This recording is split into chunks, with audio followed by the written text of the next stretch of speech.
Bonjour, bonjour ma créative. Aujourd'hui, journal intime d'une créative, acte 3. Alors nous avions déjà vu la construction de ce petit carnet d'art journal.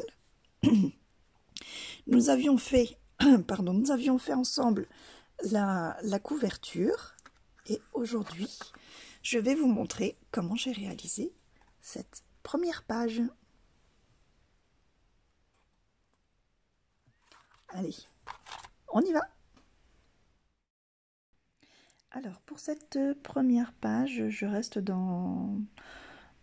avec le thème des Magical. Voilà, j'ai envie de tester ce produit avant de vous faire la présentation.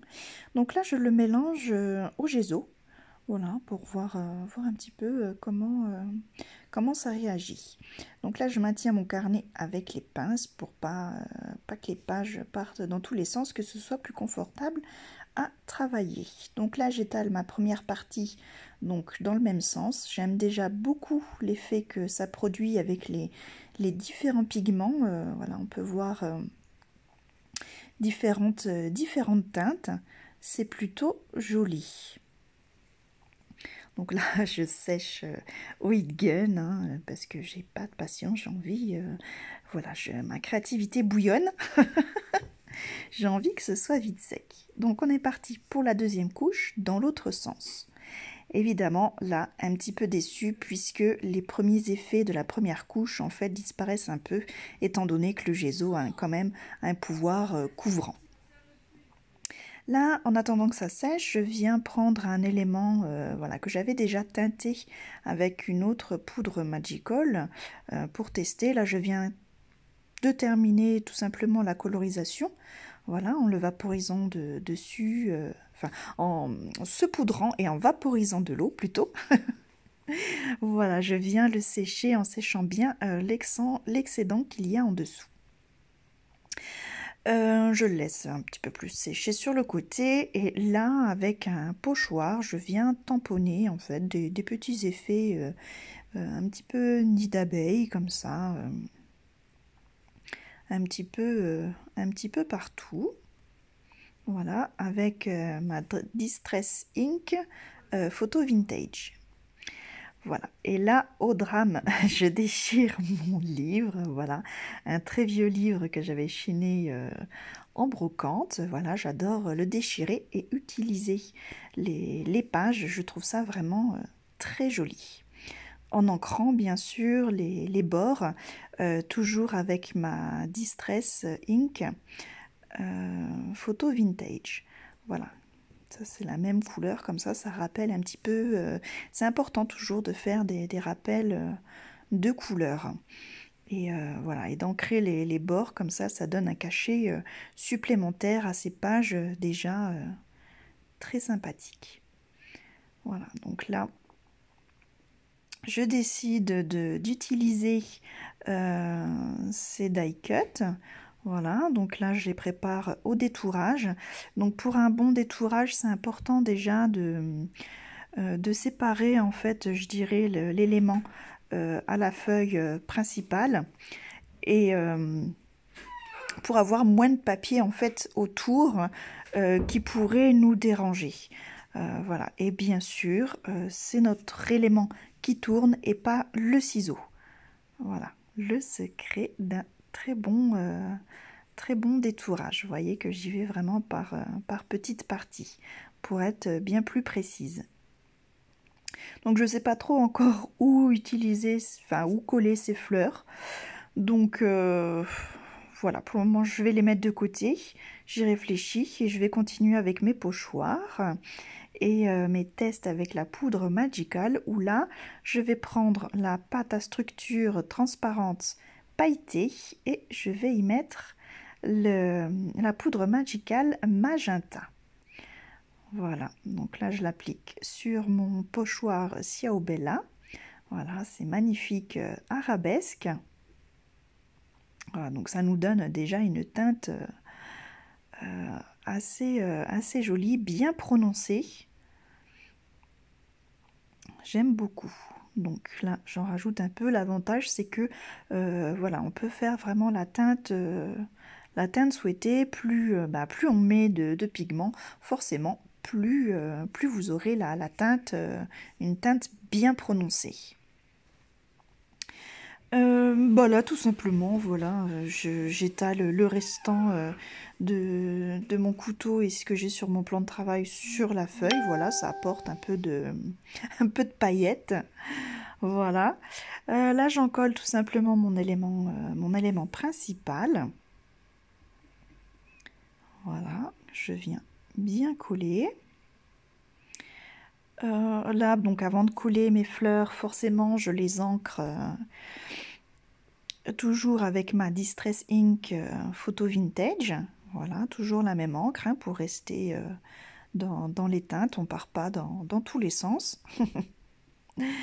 Et voilà, donc là je tâte un petit peu, je cherche dans quel sens, comment les placer, puisque j'ai trois tailles différentes, donc il faut trouver un juste équilibre. Voilà, je pense avoir trouvé, donc je me lance, je colle. Là, forcément, avec la pâte à structure, c'est un petit peu plus épais, donc voilà. J'y coince une petite... ma petite, comment je dirais, pince, voilà, comme ça m'aide un petit peu. Voilà, bon, toujours, dernier moment, j'hésite, mais allez, hop. Quand j'hésite, je ne fais pas. Forcément, là, un autre élément, papillon. Donc là, je teste la poudre sur... je teste l'opacité, en fait, des poudres Magical sur du papier craft. Voilà. Parce que j'ai envie de voir tout simplement comment ces pigments réagissent autre que sur du papier blanc.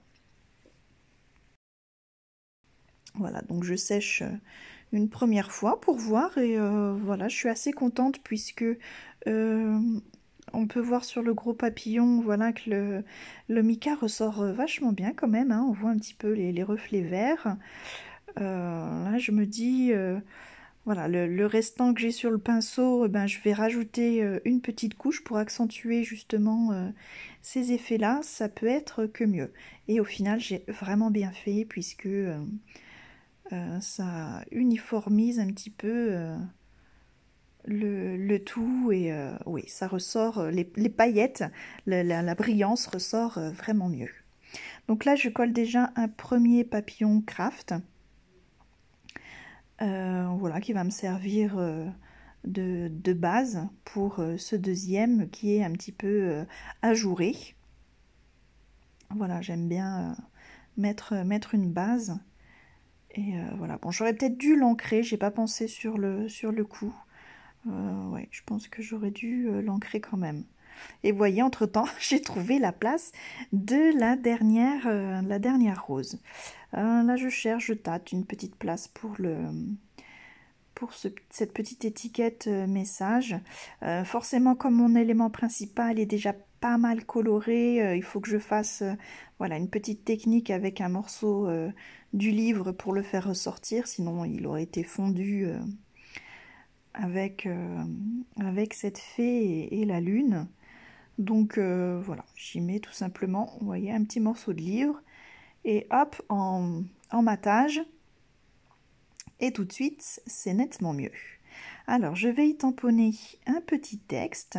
Donc, pour cela, je vais utiliser mon encre Distress voilà, violette, puisque celle-ci, la Distress Oxide, est très pâteuse. Donc, on peut comment je dirais, la tamponner sur de la couleur. Bon, là, mon papier étant quand même vachement foncé, ça ressort pas trop, donc du coup, hop, j'y remets un petit morceau de livre et je vais retamponner dessus, voilà, pour que ça ressort quand même mieux. Voilà, et pour le coup, je suis pas déçue du résultat. Du coup, là, je fais un petit nœud pour faire un rappel de cette couleur violette fuchsia de mon texte, mais surtout de mes arabesques.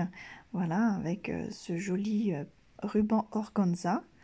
Donc j'y mets déjà, hop, vous voyez, sur le papillon. Et là, mon nœud, bon, je tâte un petit peu. Et j'y trouve vite sa place en dessous de la lune. Voilà. Là, je me dis, au papillon, il lui manque un petit quelque chose. Donc, j'y trouve vite une petite chute de ruban rose satin. Voilà, qui trouve vite sa place. Et voilà, ma page d'art journal finie. Voilà, donc je l'ai fait en toute simplicité, mais voilà, j'aime les choses simples et efficaces. Voilà, je vous laisse admirer la brillance de ces éléments, donc autant voilà, du papillon que de la fée, la lune et ses étoiles. Voilà, le petit texte. La vie est belle. Voilà, les petites paillettes derrière qui... On a l'impression qu'ils sortent des ailes de la fée. Voilà, ces arabesques pailletées à souhait. Voilà, et j'aime beaucoup le fait que voilà, le gesso, j'ai mis le gesso comme ça un petit peu à l'arrache, comme on dirait. Voilà, ça fait un peu pas fini comme ça. J'aime bien cet effet que cela donne. Voilà. Bien, écoutez, j'espère que vous aimez cette page autant que moi. Si c'est le cas, on n'oublie pas le petit pouce bleu. Si ce n'est pas déjà fait, de vous abonner et d'activer la petite cloche pour ne pas louper les tutos à venir. Voilà, je vous fais des gros bisous et on se retrouve très bientôt vers d'autres horizons créatifs. Bye bye!